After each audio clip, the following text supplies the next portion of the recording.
if you have a kitty cat and you put a patch over one of its eye during early development, just for a couple of days, this kitty cat will be blind in that eye for life.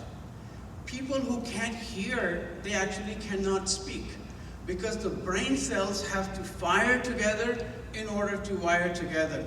And when they don't fire during Alzheimer's disease, everything really falls apart. And that's something that you should keep in mind. So, in our extensive research, we have come to know that the building blocks of brain are these neurons. There are tens of billions of these neurons. They are connected through special structures we call synapses. So I am the one who's doing the talking, so I am the pre-synapse.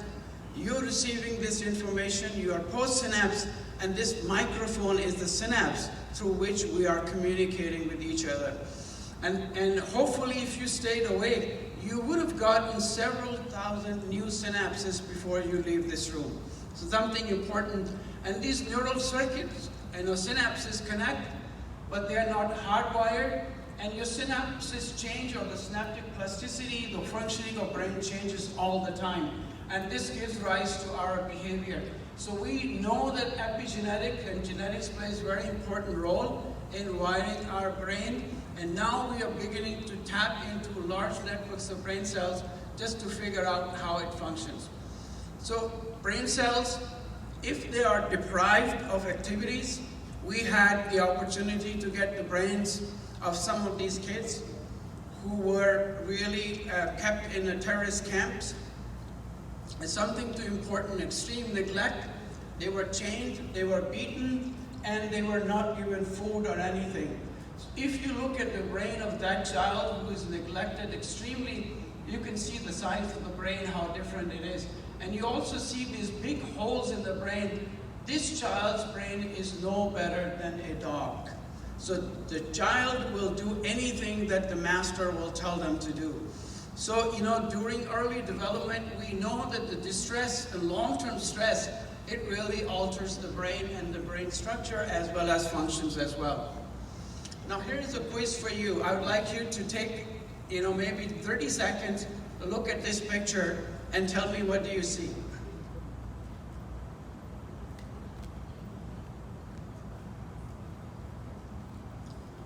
I know it's dinner time. Some of you thinking about chicken legs, chicken breast, maybe neck, maybe a fish. So this is actually our brain's, what we call experiential blindness. Your brain is trying to figure out, and we always think brain is really smart. It's not really that smart.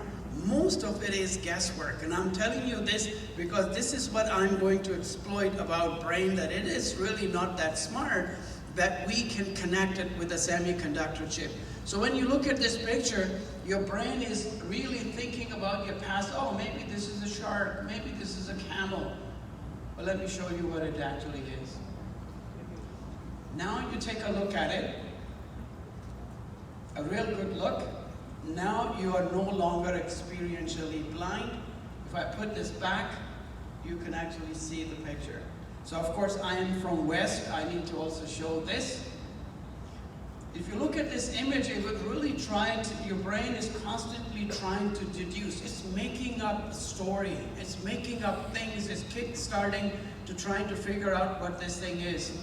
And once I actually show you, and I go back to that image, you are no longer experientially blind.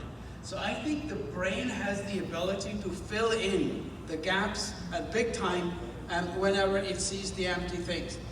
Your brain is also very adaptive, and I would suggest you to do this experiment at home as well. Take a rubber hand, take it home, and what you're going to see here is that this young man has his own left hand completely covered. He cannot see his hand, but he's asked to focus on this rubber hand. And whenever his actual finger is stroked, his eyes are fixated on that same finger, which is being stroked at the same time. Okay, everybody got it? Now watch what happens.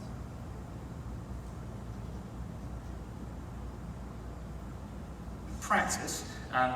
Here you can see fake hand focusing on it. There's the real hand, not focusing on it, simultaneous stroking, and there are various ways you can test it. You see how quickly brain thought that the artificial hand actually belonged to that individual. And this is what we exploit when we do, you see phantom limb, when somebody loses an arm, you can actually present them with an artificial